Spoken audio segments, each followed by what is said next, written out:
Welcome to Transform Now, the podcast brought to you by SS&C Blue Prism.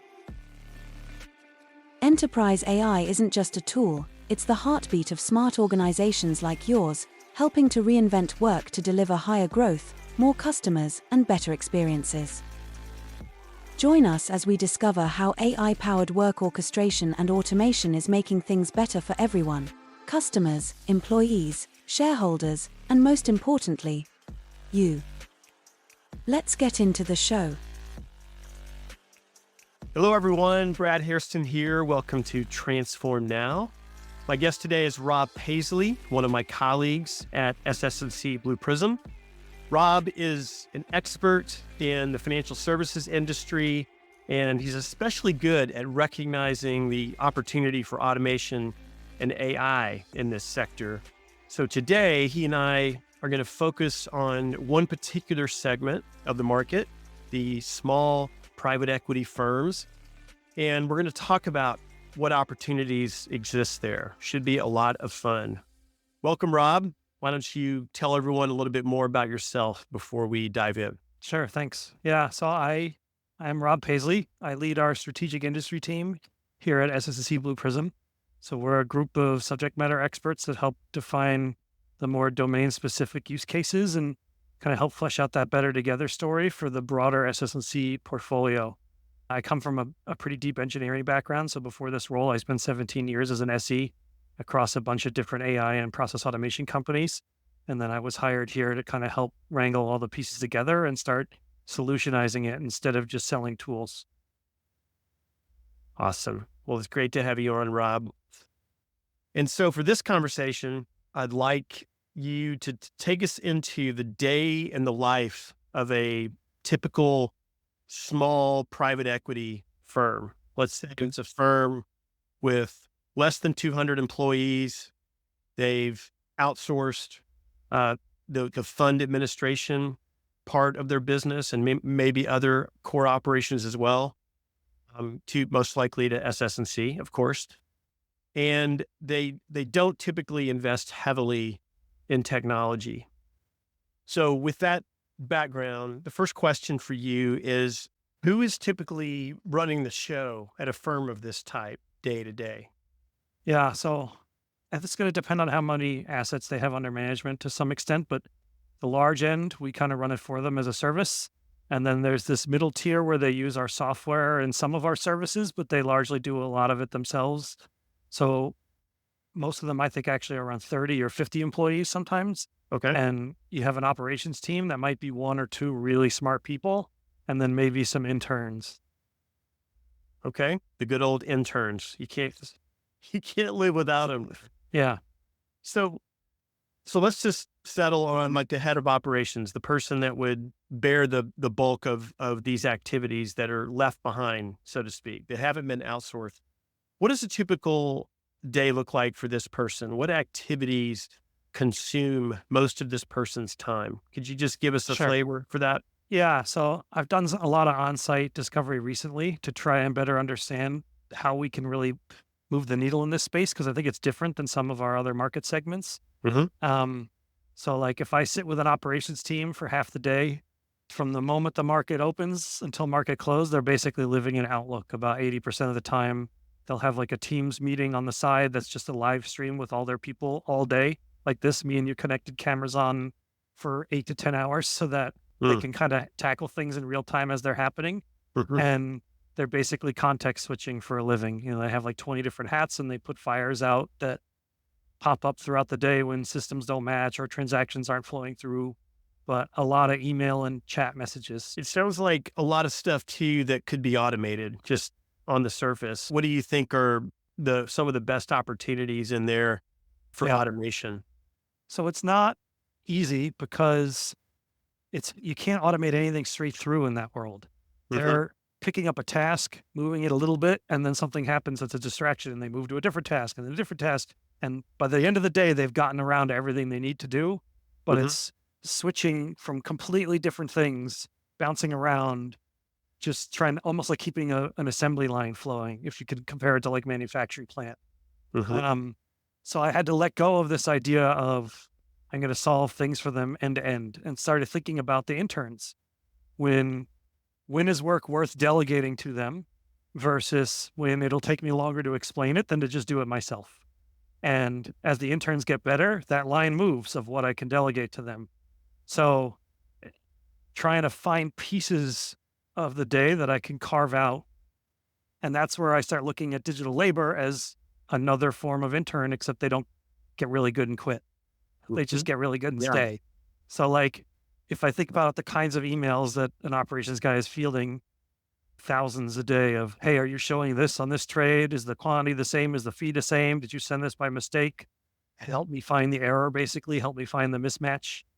And then you have to go look in 20 places. And I have to log into custodian portals and tools like NightFix and look at the nightly file I sent the night before and check the email thread if I've worked on this already. And it's hard to match all that up. So I think there's something around forensics, like asking a digital assistant or an intern, go log into the 15 places for me and come back with a row of data so that I can answer this question in a minute or two instead of 15 or 20 minutes, and not have to, maybe I can even answer them all serially in a row and not have to just take them one off throughout the day.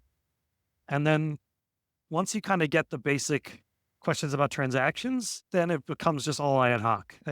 There's a lot of common questions you'll ask, particularly with the big custodians. You'll get a new hire on their side that should know the answer and just is using you as Google.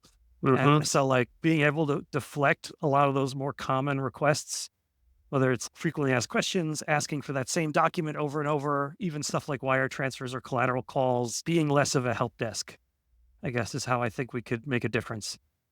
A firm like this is typically not going to have a contact center. So it sounds like this leader in the operations area and the interns that work for this person, they're essentially acting like the call center. Is that typically what you find?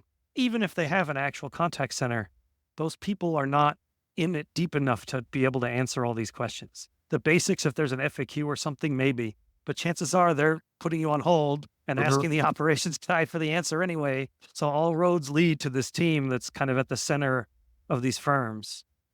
Yeah.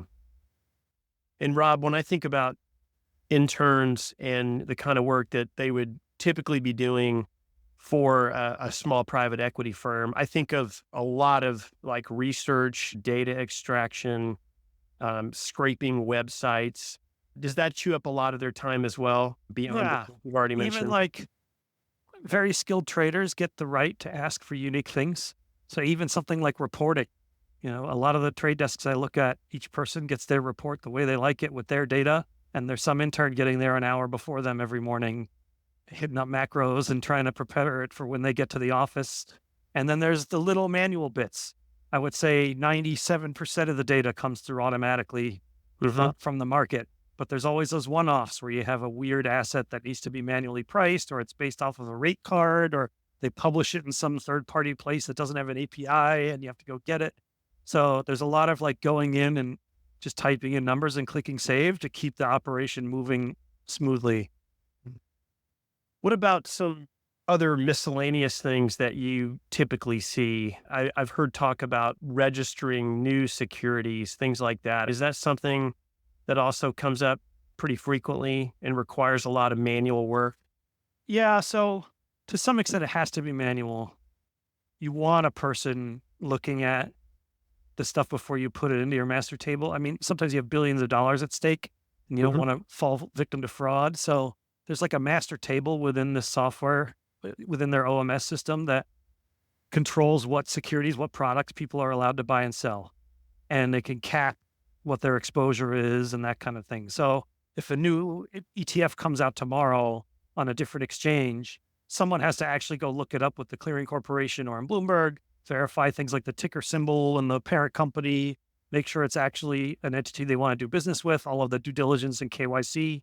And then they have what's called a maker checker process where they load it into the table and review those documents and upload. And so that was fine when the settlement time was 2 days. But now if you have an after hours trade, because the market in some ways never closes now, and the people aren't in the office to go do that manual process, you run the risk of a transaction not settling on time because it wasn't saved in the right systems. It couldn't cascade through the whole trade process. And so that example, you can use a digital worker to pull that stuff in and at least let it settle. And then the operations team is still going to have to review it by hand, for the most part, but at least now the time crunch is off. The risk of a fine is off. You never have to worry about being late. And then what happens when they compress it to like 0 days? The need is only going to grow. Okay, so Rob, what other things does the head of operations do each day that are, keeping them in the office late at night and even on the weekends? So I think inside the trading day, we kind of went through, it's just keeping everything flowing. And then they get the rest of their work done when the market is closed.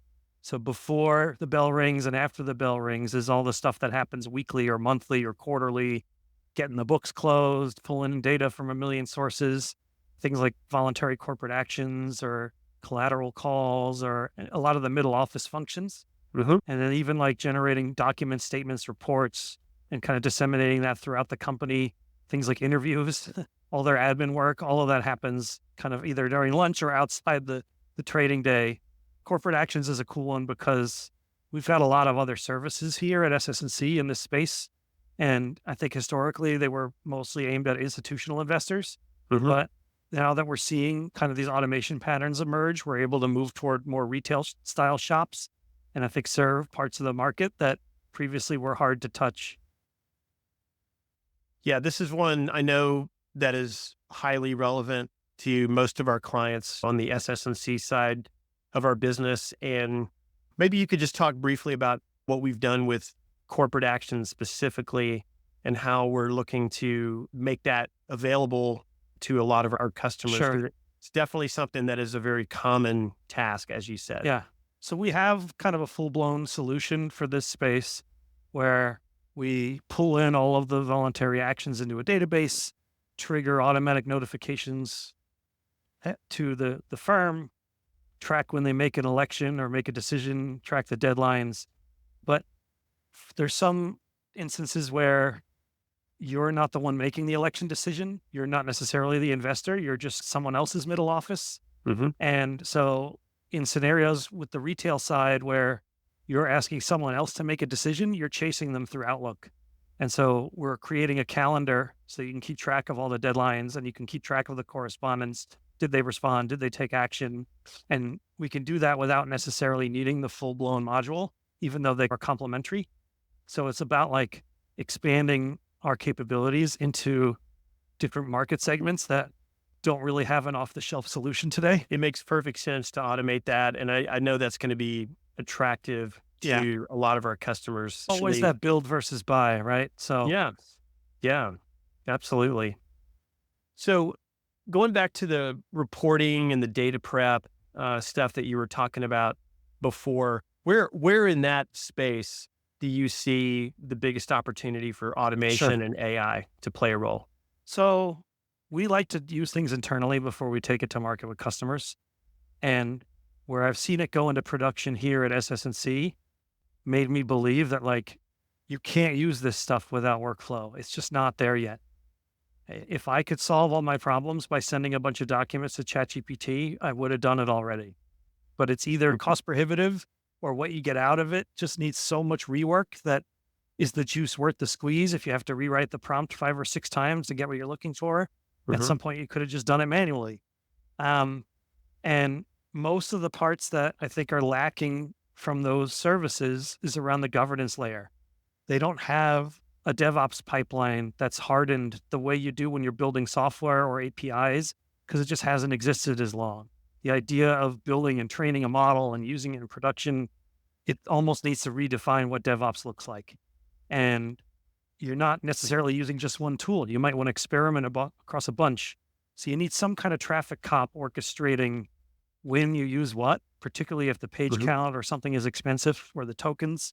So we're using a lot of workflow to help be the meter of where things should get sent to have the best chance of success to get the data off of it or to solve whatever the outcome is. And a lot of that ends up front in like the ETL process, this idea of extract, transform, load. So there are tools out there like Informatica that are enterprise ETL platforms, but I'm talking more niche for legacy systems, things that might be behind a Citrix VDI, or you're scraping off a website, Yep. hard to get to data. And then stuff like advanced RAG, chunking the documents into pieces, washing noise off of them, like headers and footers and page numbers and cover pages, and trying to isolate down to just the data. And Mhm. then even like, instead of asking a bunch of prompted questions at once, using work queues to chop it up into tiny spoon feedable chunks that you can iterate through from a queue, so that you can ask less, smaller, more targeted questions with specific data and get higher quality answers. So instead of feeding it a 40-page document, asking 5 questions, feed it 2 pages at a time and ask your questions separately, that kind of stuff. And Rob, you've touched on a few things that would seem to edge into the area of generative AI.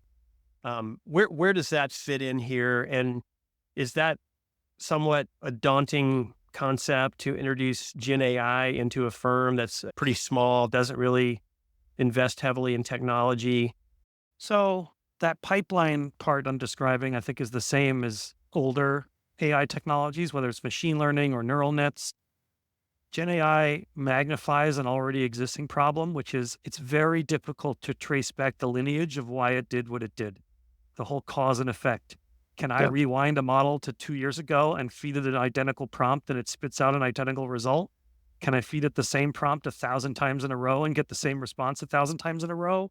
That's the kind of stuff that regulators are going to be asking questions about, that is still not completely baked yet. And that's where, like, again, we're using workflow even in low tech ways to shore some of that up, of locking down when it can learn, locking down the data in the vector databases and the training data, and then a huge array of custom built business rules on the back end to basically do custom validation for everything coming out of it. So if I'm looking for a number, I'm checking, are there the right number of digits? Is there a letter in it? Stuff that should be basic and baked in that's just not there yet. We're building kind of bespoke on the fly and then delivering it as a service. So even in a firm like this, when you talk about automating some things that they deal with day in, day out, there, in your mind, there's a way for them to involve Gen AI and pieces of that to really I don't take think it they need further. it. I don't think they need it yet. Like, it's open to them, but Mhm. most of these firms have not even taken the first step with normal automation, what we would call the low hanging fruit for the rest of the Right. industry. Because of the size, there was no like, oh, I can fire 5 people, right? Or get rid of an Mhm. offshore team and replace it with this. So, like, the cost savings wasn't there. It wasn't until automation became a revenue driver and like a transformation agent that I see now the client base is interested in it. Rob, you've mentioned that the interns in a firm like this are playing a pretty big role. And we know what these interns are like. They're very smart. They're very hard workers. They don't mind giving their entire lives to their job for a moment here in their career. What are the biggest risks, though, of leaning so heavily on interns to do all these different activities that we've been talking about, which are all over the map? Talk about that. So I picture myself in the shoes of these operations people. And I think, what would I do if I worked there and it was my decision? And they hand me a budget, say it's 200K, and they tell me you could go buy software to make your day better, or you could go hire 2 or 3 interns coming out of Wharton or something. I don't know which one I would pick. I think at this point I'd pick one intern that could automate instead of a bunch of finance people. But like, I totally get why that's a hard decision for them.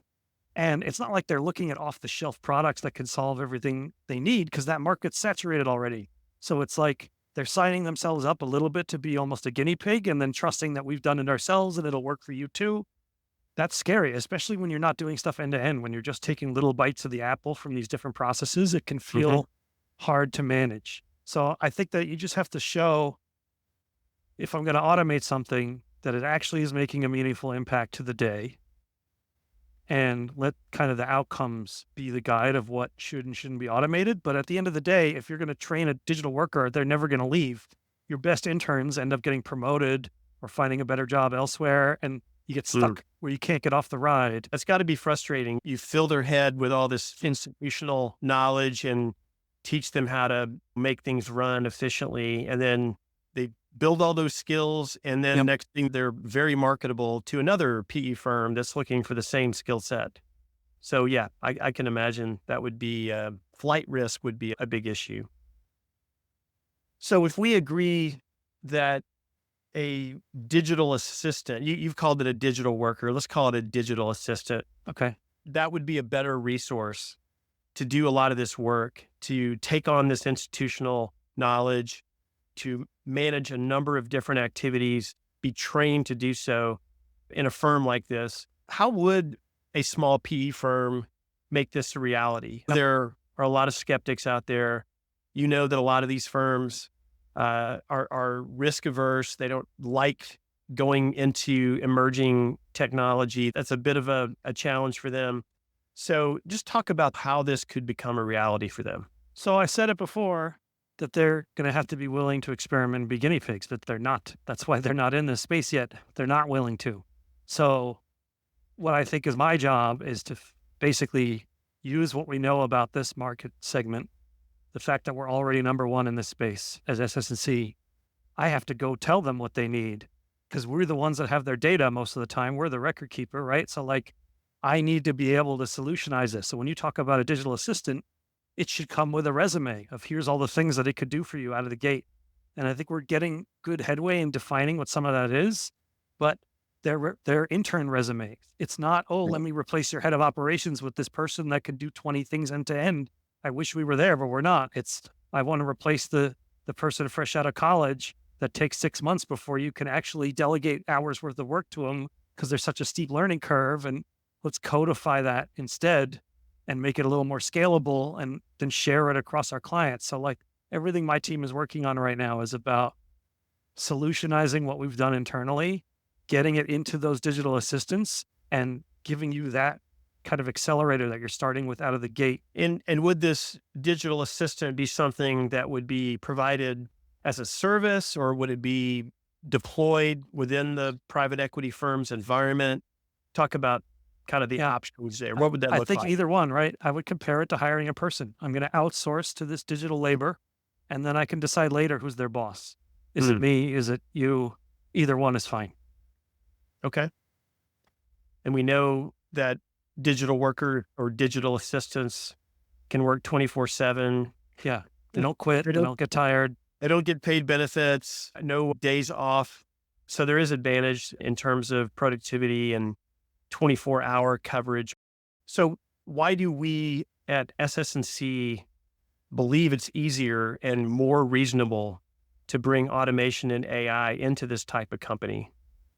So I think normally you would start with the OpEx time savings piece, right? But what we're basically saying is that that isn't there for a smaller firm. So I think about it as like, how much risk are you willing to take? And a lot of times these operations teams, I meet them and they're amazing and they're a crutch for the organization. If they got hit by a bus tomorrow, they'd be in a world of hurt. And they're just thankful that they come to work every day. And they don't take vacations when they probably should. Some of them go years, right? So like, I think we're just taking undue risk that hasn't bitten us yet. And you should start shoring that up because as the market timings get compressed, it's going to get more and more painful and risky. And then there's like a little bit of a, not a margin play, but a revenue play of like, if your peers are on this path and you're not, how long before you get leapfrogged out of nowhere and you don't see it coming? I think about like Discover and Capital One and that whole merger. And it's like the tale of two cities, of one that kind of held back and played the safe route and one that went on the bleeding edge of tech. And amazing how that's kind of working out, right? So I'd be afraid if you're not looking at this because somebody is, and at some point it's going to just become one of your differentiators in the space. And with fund administration being a big part of what we provide to customers globally, I know we've automated a lot of these activities we've been talking about, just the services that we provide to our customer base. So I know we've learned it on the job as well in terms of figuring out which of these things could be given over to a digital assistant. Yeah. So it's not an academic exercise. We've seen it in action and we know just what it can do. And so, yeah, I sure hope there's a lot of PE firms listening to this and they're not just shaking their heads saying, nope, not us, not ever. I hope they will think more boldly and just consider what this could do for them, not just giving the head of operations and the interns a little bit of rest, but helping them be more competitive, be more efficient, be able to go and do more investments and turn around more companies for the benefit of their shareholders. Rob, you've given that segment a lot of good stuff to think about. Always enjoy talking with you about this stuff. So thanks for coming on to the podcast and having this conversation. It's been fun diving into the day in the life of the small PE firm, and I hope we can do something like this again very soon. Yeah, all the best. Thanks for having me. Thank you for listening to Transform Now, the podcast from SS&C Blue Prism. You can find all of our episodes on your favorite podcast channel, as well as YouTube. To stay on top of the hottest topics in the world of enterprise AI, subscribe now. The future of work is here.